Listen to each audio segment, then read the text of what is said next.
So, trauma point number two, which is obviously the biggest one out of all, was losing my mum. So, I think I was around about 21, give or take, when my mum and dad sat me and my family down um, and basically told us the news at the time. They basically said that they found some tumours around my mum's ovaries. They didn't use the dreaded C word. Being young at 21, didn't think too much of it. Um, but that was obviously the day that life just got turned upside down. Um, it's a, I look back and it's a strange one because obviously the most standout thing that comes to mind right now is the term "don't get over it, just get through it." Because 9 years on from losing my mum, I'm far, far, far from over it. I mean, it feels like it's just been a few weeks, not 9 years. Um, I don't think you'll ever get over something like that. And I don't ever want to get over something like that because the pain that we feel from the loss is an indicator of such a strong love for someone. And we all love our parents, we might not always get on with them, but like I love my all my family, parents, my love is so strong for them that the minute I feel like I'm over it would indicate that the love has subsided. So I want to kind of feel that pain regularly and have the reminders because it's powerful and it's all about what you make of it. So you can be a dweller and kind of play victim and oh, I've lost my mum, life's so bad, look at me. Or you can kind of use it to shape your own life and kind of take positives from it. And I know it sounds mad to talk about taking positives from losing a parent, but some of my biggest sort of life changing revelations or biggest moments in my life in a positive way came throughout my mum's illness and then post my mum's passing. So I think at 21 I didn't quite fully realise just what life had in store for me. Um, I did go to Australia, as I mentioned in the last video, and I took a massive chance because I had to sit down and have that chat with my parents to say, look, there's every chance that mum might fall ill, you might have to come back, or anything could happen. But my mum insisted I went. She would have been more annoyed with me if I'd never have gone, based on her illness. So she would never accept. She'd accept she was ill, but she would never let it get the better of her. I mean, she was such an incredibly positive, strong woman. Like, I know everyone says, oh, my mum's the best, but literally, my mum was just on a whole next level of incredible human. So, some of the positives I took from it was my mum at the time was coming on to 60, around about 60, and my dad's a couple of years older, and they both basically worked their whole lives as well. They've not come from a privileged background with endless amounts of money. They've worked from such a young age. In fact, my dad, who's just recently turned 77, still works to this day. And it's not because he's just like passionate about what he does. Obviously, he still needs the money and it's good for him. But they basically spent a lot of their life saving money to leave to our family for when they go. Um, and they sat us down and said, look, we've just had this terrible diagnosis. We don't fully have a time frame just yet, but how would you feel if we use this money to basically start living our lives? And all of us, so myself, my sister, my three brothers, everyone who's older than me, we all kind of laughed and said, 100%, go and do what you want to do with it.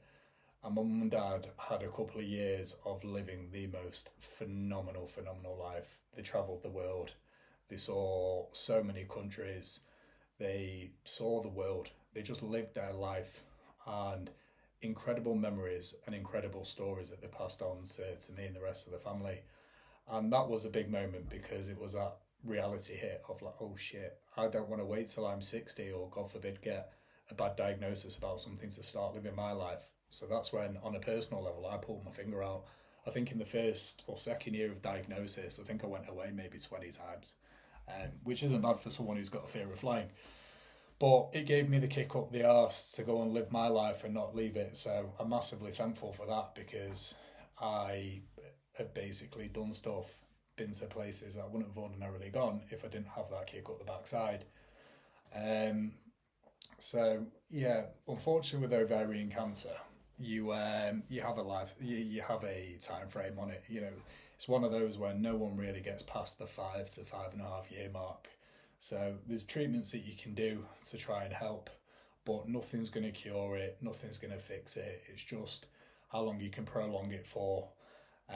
We were very lucky that we had treatments we could try, and we were lucky that we had a lot of generous donations that came in, so we could actually fund private treatments.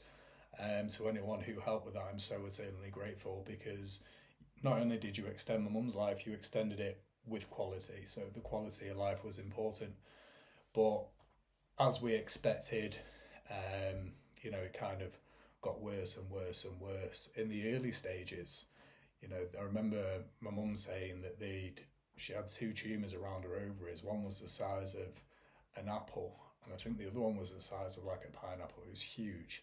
I can't remember the exact reference. My memory is not the best, but they sounded huge. And doing all the treatments and the routes of chemotherapy and everything else, and yeah, it was getting to a point where obviously everything was going to starting to take over basically. And being the youngest of the family and coming back from Australia, I went straight back into living at home. And when my mum took the turn for the worst, her only request was that she wanted to stay at home. She wanted to pass at home.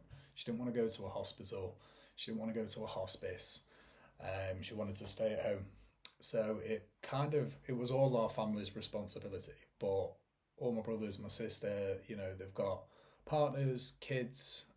Not so easy to get two hands on. So I was at home with my dad. So took on the responsibility with him for looking after my mum and making her as comfortable as possible during those stages of regression.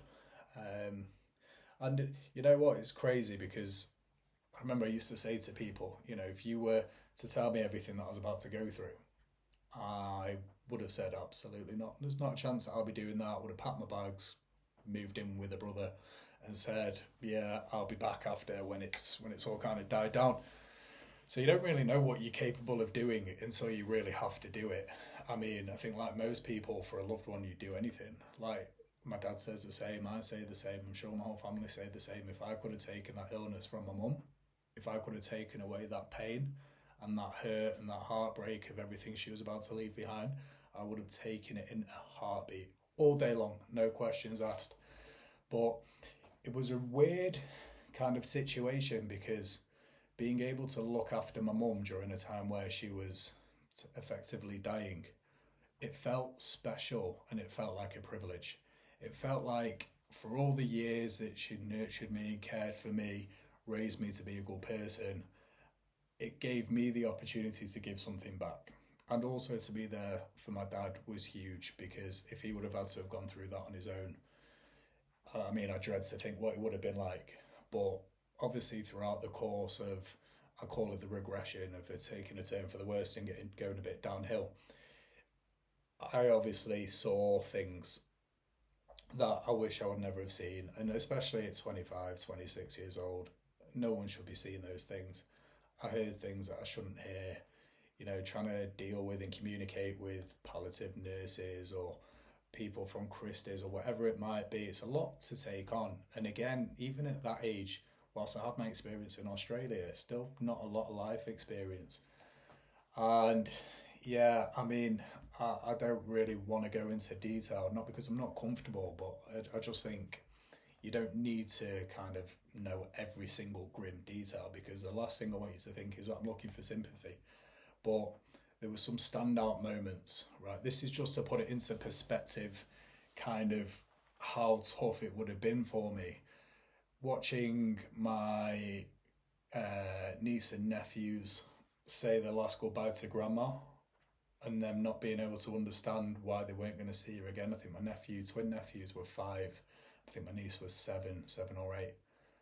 And hearing the tears, and then I see on my dad's face, and that still hit that. I still think about that now unintentionally, like that vision that I can. That's number one. Number two, I remember there was one night when my mum was really bad, and I had to pick her up to get her out of bed to help her get to the toilet. And I remember I had her in my arms, and she was so weak.